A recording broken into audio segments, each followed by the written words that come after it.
इस कपल को परिवार को मनाने में करीब 9 साल लग गए।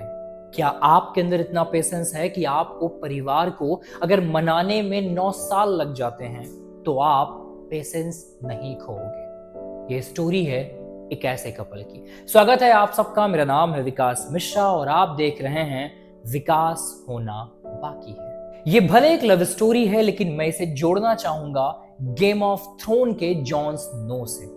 अगर आपने गेम ऑफ थ्रोन देखी है तो आप रिलेट कर पाओगे इस स्टोरी को। अगर आपने नहीं देखी है तो प्लीज आप गेम ऑफ थ्रोन देखिएगा जरूर, क्योंकि आप एक ऐसे बंदे से मुलाकात करोगे जिसका नाम है जॉन स्नो, जिसके हिस्से में सिर्फ निगेटिव चीजें आई, लेकिन फिर भी वो इंसान सालों लगा रहा एक होप में कि मैं एक दिन सब कुछ ठीक करूंगा। वो कभी नहीं कहता कि मैं महान, लोग उसे कहते हैं तुम महान।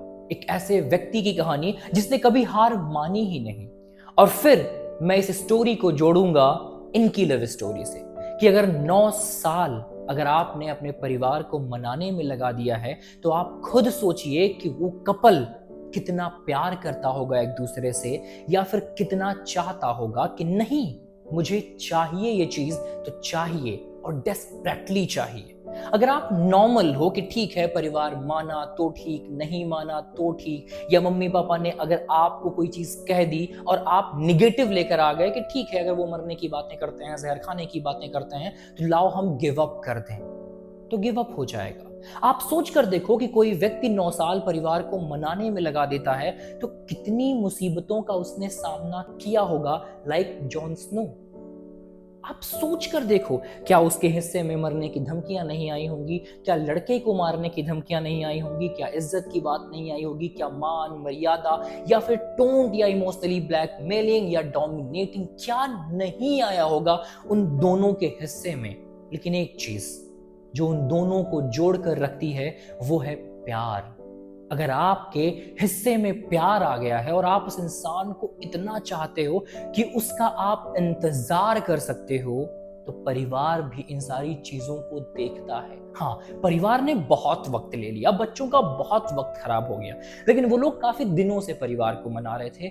जब उन्होंने प्यार की शुरुआत की थी तो जब तक उनकी शादी की उम्र आई तब तक परिवार ने माना। अब आप लोग कहते हो कि परिवार क्यों नहीं मानता। मैं आपसे सवाल करता हूं, परिवार क्यों मान जाए इतने जल्दी? आप खुद जब प्यार करते हो एक दूसरे से, दोस्ती करने की तरफ आगे बढ़ते हो, तब आप दोनों खुद भी वक्त लेते हो ना, कि पहले बात करते हो, समझते हो एक दूसरे को, फिर प्यार होता है, फिर शादी का फैसला लिया जाता है। एक बाप तुम्हें अपनी बेटी का हाथ देने वाला है, सारी जिंदगी के लिए एक शादी के बंधन में बांधने वाला है, वो आपकी परीक्षा क्यों न ले?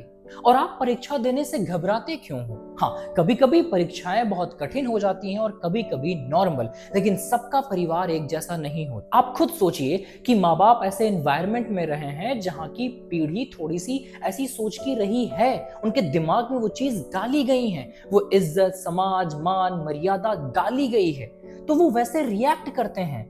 हमारे माँ बाप जैसे हैं, उनके माँ बाप वैसे नहीं थे, वो और रूढ़िवादी थे, और पीछे जाओगे तो वो लोग और रूढ़िवादी थे। बट जैसे जैसे समय बीत रहा है वैसे नई नई सोच उत्पन्न हो रही है।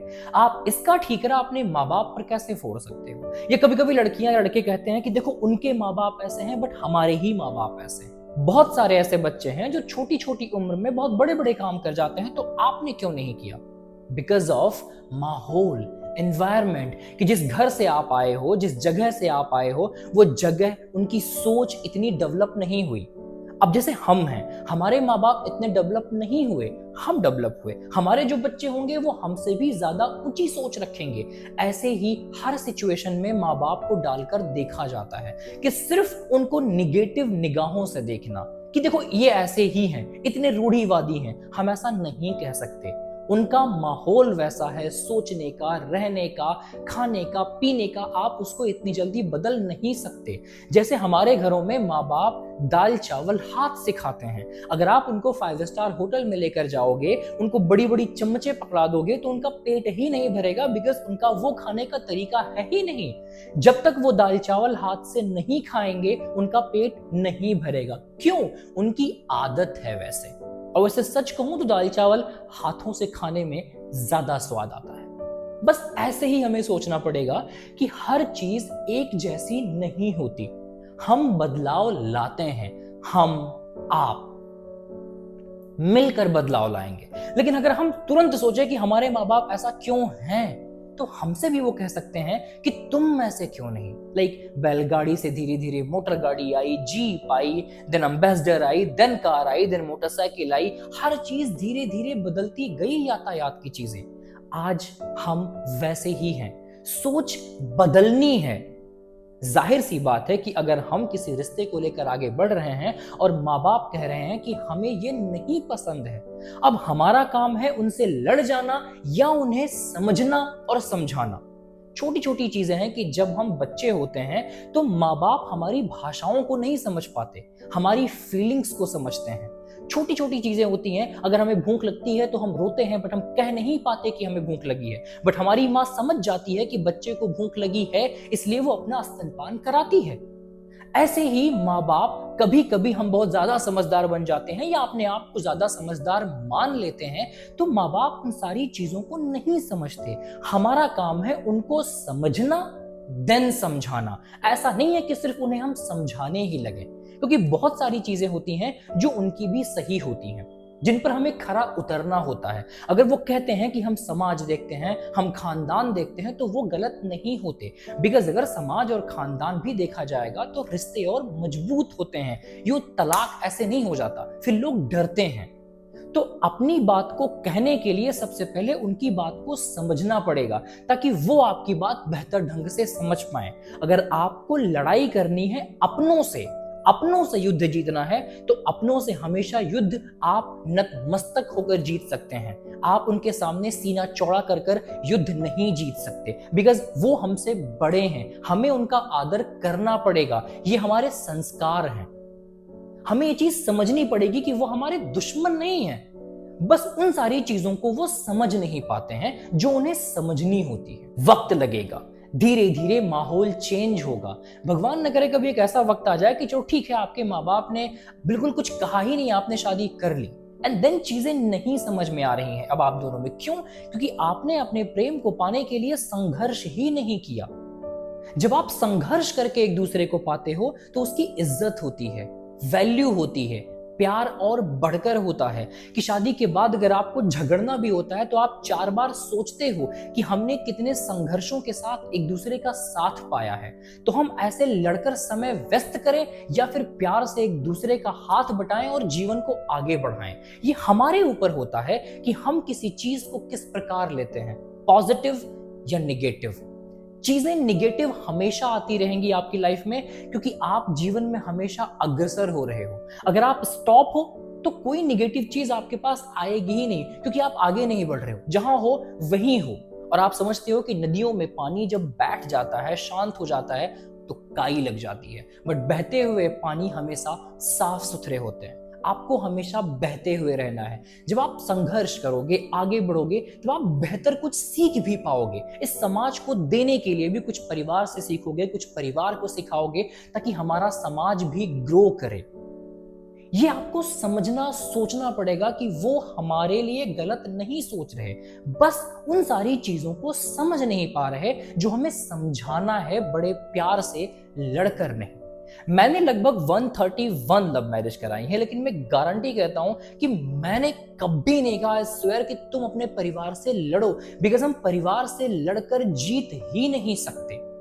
हम उनके ईगो को सेटिस्फाई ही नहीं करते, बिकॉज वो हमारे बाप हैं, उन्होंने हमें जन्म दिया है। हम उनसे बढ़कर कैसे हो सकते हैं? हम उनके साथ कंधे से कंधा मिला सकते हैं, उनसे ऊपर कभी नहीं हो सकते। ये हमने कभी सीखा ही नहीं। और अगर आप उनके साथ आगे कदम से कदम आगे बढ़ाकर आगे बढ़ना चाहते हो, तो उनका हाथ थाम कर आगे बढ़ना पड़ेगा, उन्हें मना कर, ना कि उनसे लड़कर। जब आप उनसे बात करोगे किसी भी टॉपिक पर, चाहे वो प्यार को लेकर हो या अपने कैरियर को लेकर हो या जीवन के किसी भी विषय पर हो, आप उन्हें समझोगे, समय दोगे, वो आपको समझें, तो चीजें हमेशा बेहतर होंगी। लेकिन अगर आप ये सोचोगे कि बस हम अपनी बात मनवाएं कैसे ना कैसे, कभी नहीं ऐसा हो पाएगा। आप चाहे टेस्ट कर कर देखें। जाहिर सी बात है कि अगर हम किसी को प्यार देंगे तो बदले में आज नहीं तो कल, कल नहीं तो परसों वो हमें समझने की कोशिश करेंगे। बिकॉज हमारे माँ बाप कसाई नहीं होते, उन्होंने हमें जन्म दिया होता है, हमारे अंदर उनके खून होते हैं, वो हमें समझेंगे। लेकिन आप समय तो दो, समय ही नहीं देना चाहते। मैं नहीं कह रहा कि आप परिवार को 9 साल लगा दो मनाने में। हर किसी की अपनी अपनी स्ट्रेटजी होती है, हर किसी का अपना अपना तरीका होता है। बस पहले आप अपनी बातें रखिए कि ऐसी ऐसी बात है, हमें किसी से प्यार है, आप उनसे एक बार मिलिए, समझिए। मैं जानता हूं परिवार मना करेगा, बिकॉज परिवार के सबकॉन्शियस माइंड में कहीं ना कहीं ये बैठा रहता है कि मेरा दामाद या मेरी बहू इस प्रकार की होगी, और आप उनकी सोच से इतर लेकर आते हो। जाहिर सी बात है, ऐसे मम्मियां परिवार में जल्दी क्यों नहीं मानती? क्योंकि बहुओं की स्ट्रेटेजी या बहुओं का ख्वाब उनके दिमाग में अलग होता है कि वो आएगी, घूंघट करेगी, ऐसे बर्तन माजेगी, मुंह दबा के हंसेगी। लेकिन ऐसा तुम अपनी गर्लफ्रेंड जब प्रस्तुत करते हो, वो ब्रॉड माइंडेड होती है, थोड़ी सोच अलग होती है, मॉडर्न होती है। तो मम्मियों को लगता है कि ये हमारे घर में सरवाइव नहीं कर पाएगी और हमें वो प्यार नहीं दे पाएगी। लेकिन जब धीरे धीरे कभी ना कभी आप उनसे बात कराते हो, समझाते हो, लड़की जब बात करती है तो मम्मी उस चीज को समझने का प्रयास करती है, देन धीरे धीरे चीजें सही हो पाती हैं। और यही बात इंटरकास्ट में होती है। उनको लगता है कि इंटरकास्ट शादी कर लिए तो वो लड़कियां खराब ही होती हैं, हमारे ही जाति की लड़कियां अच्छी होती हैं। ऐसा नहीं होता। जबकि कहावत ऐसी होती है कि किसी भी जाति की लड़की अगर आप अपने यहाँ लेकर आते हो, वो आप में सम्मिलित हो जाती है। ठीक, किसी भी जाति की लड़की, अगर आप कोई यादव है, कोई मिश्रा है, कोई तिवारी है, कोई ठाकुर है, वो जिस लड़के के यहाँ जाएगी वो उसी में लीन हो जाती है, उसी में विलीन हो जाती है। बिकॉज उनकी कोई जाति नहीं होती, कोई धर्म नहीं होता। स्त्रियां बहता पानी होती हैं, जहां आप लेकर जाओगे वो वहीं चली आती हैं और वहीं आपके परिवार का कल्याण करती हैं। बस आप सही मार्ग पर हो, समझने और समझाने दोनों के लिए तैयार हो। अगर आप एक चीज पर चलोगे कुछ भी नहीं हो पाएगा और हमेशा निगेटिव रिजल्ट ही मिलेगा। बट आप फोकस करो, आप काम रहो। जब परिवार नहीं मान रहा होता है तो आपको यह समझना पड़ेगा कि हाँ, वो नहीं मान रहे तो हमें समय देना है, और वही हमें पेशेंस रखना पड़ता है। जब बच्चे पैदा होते हैं तो 1 साल से लेकर 2 साल समय बोलने में लेते हैं, 8 महीने से लेकर 10 महीने तक चलने में लेते हैं, क्योंकि हर चीज का एक प्रोसेस होता है। आप क्या सोचते हो कि आज मैंने परिवार को बताया तो कल के कल परिवार मान जाए? क्यों मान जाए, मैं आपसे सवाल करता हूं। क्यों मान जाए इतनी जल्दी? क्यों वो आपकी परीक्षा ना ले? ये प्रकृति है, ये यूनिवर्स है कि किसी भी चीज का जब जन्म होता है वो धीरे धीरे प्रोसेस आगे बढ़ती है। ऐसा नहीं कि अभी पैदा हुआ है, अभी बच्चे पैदा हुए, दिन चलने लगे, दौड़ने लगे और सृष्टि का निर्माण करने लगे। ऐसा नहीं होता। सृष्टि ऐसे नहीं चलती, यूनिवर्स ऐसा नहीं है। उसके हर एक नियम कानून है, और अगर आप कानून का पालन करोगे आप हमेशा सही ट्रैक पर रहोगे। और अगर आप यूनिवर्स से लड़ने का सोचोगे, डिस्ट्रॉय हो जाओगे, खत्म हो जाओगे, कुछ नहीं कर पाओगे। तो प्लीज फोकस, यूनिवर्स से लड़ना नहीं है, उसके साथ चलना है। चीजें धीरे धीरे बेहतर होती हैं जब आप धीरे धीरे आगे बढ़ोगे, समझोगे, समझाओगे, समय बीतेगा, मेरी काउंसलिंग होगी, मैं आपको बताऊंगा कि आपको बात कैसे करना है, सब कुछ होगा। लाइक टीचर, जब आप पढ़ने जाते हो क्लास में, बहुत सारे बच्चे एक साथ पढ़ रहे होते हैं, टीचर एक समान सारे बच्चों पर ध्यान देता है, लेकिन उसी क्लास में कुछ बच्चे टॉप करते हैं और कुछ फेल होते हैं, कुछ नॉर्मल रह जाते हैं। क्यों? बिकॉज आप घर जाकर रिवीजन नहीं करते, पढ़ाई में मन नहीं लगता, आप अलग अलग फील्ड में जाना चाहते हो। कोई जरूरी नहीं कि क्लास का जो भी बच्चा है वो सब पढ़ाई में ही आगे जाना चाहते हैं। कुछ स्पोर्ट्स में जाएंगे, किसी और चीज में मन लगेगा, वो वहां जाएंगे। बट अगर आपका फोकस एक चीज पर है तो आपको मेहनत करनी पड़ेगी। आपका फोकस किसी भी तरह क्यों ना हो, कहीं भी क्यों ना हो, अगर स्पोर्ट्स में आपका फोकस है तो आपको फोकस वहां करना पड़ेगा।